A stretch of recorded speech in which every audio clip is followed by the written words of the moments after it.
Tupac suffered massive betrayals and heartbreaks from people who he thought were his brothers, his friends in the industry. It shocked Tupac to his soul to discover who betrayed his trust, who took advantage of his celebrity and influence for their own gain. In this video, we're going to talk about 4 major people who betrayed Tupac's trust and left him paranoid.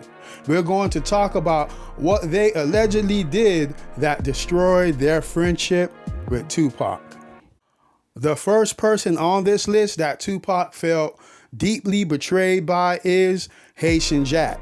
Tupac first became friends with Haitian Jack in New York after music executive Jamie Hinchman introduced the two to each other. Apparently, the two of them became cool instantly, partying together in Manhattan clubs. But their friendship ended abruptly after Pac and Jack were both implicated in an assault case, and Jack left Tupac hanging. Pac was all good when I was doing good things to him, until we caught that punk ass case that was easily could have been beaten. Tupac came to believe that Jack had set him up and cooperated with authorities to receive a lighter sentence. He publicly denounced Jack as a snitch and his music.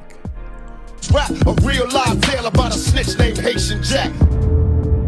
Things got worse between Pac and Jack after the 1994 Quad Studio shooting where Tupac was robbed and shot, an event that he later accused Haitian Jack and Jimmy Hinchman putting together. The second person on this list that Tupac felt deeply betrayed by is Randy Stretch Walker. Stretch, a rapper and member of the group Live Squad, was initially a close friend of Tupac.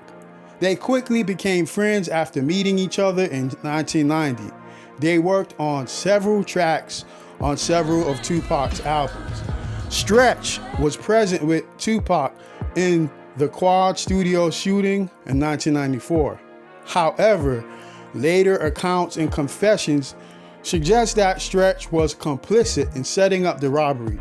Tupac reportedly felt a deep sense of betrayal from Stretch, leading to a strained relationship before Stretch's own murder exactly 1 year and 5 minutes after Tupac's Quad Studio shooting. The third person that Tupac felt deeply betrayed by on this list is the Notorious B.I.G. Tupac and the Notorious B.I.G. were friends earlier on in their careers. They first met in 1993 in Los Angeles. At that time, Tupac was a more established artist, while Biggie was an up-and-coming rapper. They quickly bonded over their love for music and similar backgrounds. Biggie looked up to Tupac and sought his advice, even asking him to be his manager at one point, although Tupac encouraged him to stay with Sean Diddy Combs. But that all changed after the Quad Studio shooting. Tupac was convinced that Biggie and Diddy had prior knowledge of the attack, or at the very least, they didn't do enough to stop it, or they found out who was responsible.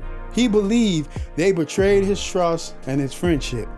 Biggie's song, Who Shot Ya, released shortly after the incident, which was not a good idea, was interpreted by Tupac as a direct diss, further solidifying his belief in their betrayal and sparking the infamous East Coast-West Coast rivalry. Both Biggie and Diddy consistently denied any involvement or prior knowledge. The fourth person on this list that Tupac felt deeply betrayed and disappointed by is Dr. Dre. While at Death Row Records, Tupac expressed disappointment and a feeling of being let down by Dr. Dre.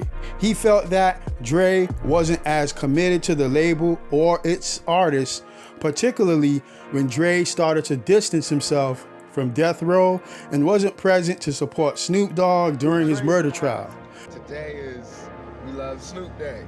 He fighting for his life when y'all know he didn't do it. Tupac even referenced this in some of his diss tracks, interviews, implying that Dre wasn't real enough.